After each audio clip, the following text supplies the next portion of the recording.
আজি বিশ্বৰ দেশসমূহৰ ভিতৰত ভাৰতৰ পৰিচয় ভাৰত এখন উন্নয়নশীল দেশ, ভাৰত এখন ডেভেলপিং কাণ্ট্ৰি, সম্পূৰ্ণ ডেভেলপ নহয় আৰু তাৰ কাৰণে 2047 লক্ষ্য স্থিৰ কৰা হৈছে ভাৰতবৰ্ষ এখন বিকশিত ৰাষ্ট্ৰ হ'ব লাগিব আৰু সেই বিকশিত ৰাষ্ট্ৰৰ দিশে অগ্ৰগতিত আমি প্ৰধানমন্ত্ৰী নৰেন্দ্ৰ মোদী ডাঙৰীয়াৰ নেতৃত্বত অভূতপূৰ্ব সফলতা আমি লাভ কৰিছোঁ।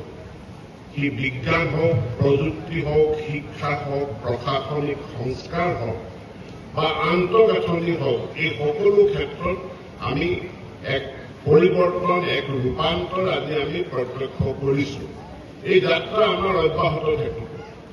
যোৱা 5টা বছৰত বানে ধোৱা ধেমাজিত, মই আকৌ কৈছোঁ, যোৱা 5টা বছৰত বানে ধোৱা ধেমাজিত আমি মেডিকেল কলেজ দেখা পাইছোঁ, যাৰ নিৰ্মাণ সম্পূৰ্ণ হ'বলৈ গৈ আছে। 27ৰ পৰা তাত পাঠদান আৰম্ভ হ'ব। এই 5টা বছৰত আমি নতুন DC অফিচ দেখা পাইছোঁ। এই 5টা বছৰত আমি অসমমালাৰ ৰাস্তা দেখা পাইছোঁ। এই 5টা বছৰত আমি ষ্টেডিয়াম, জিলা ষ্টেডিয়াম দেখা পাইছোঁ আৰু অহা 5টা বছৰত আমি নতুন চাৰ্কিট হাউচ দেখা পাম।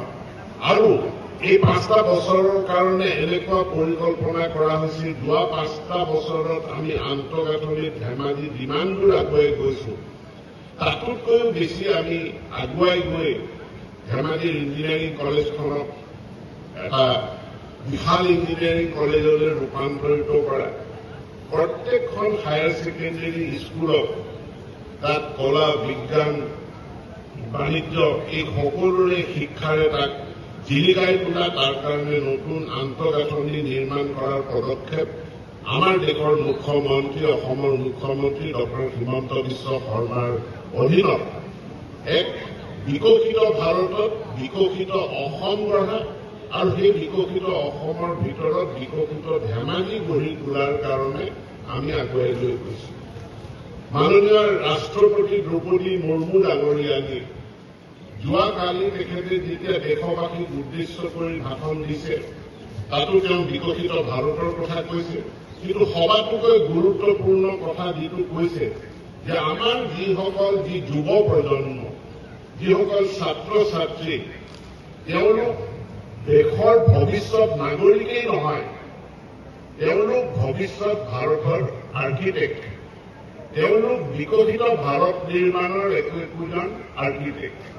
আজি ভাৰতবৰ্ষৰ আমাৰ যি জনসংখ্যা আছে, 65% জনসংখ্যা 35 বছৰৰ তলৰ, অৰ্থাৎ গৰিষ্ঠ সংখ্যক জনগণ আমাৰ যুৱ প্ৰজন্ম। আৰু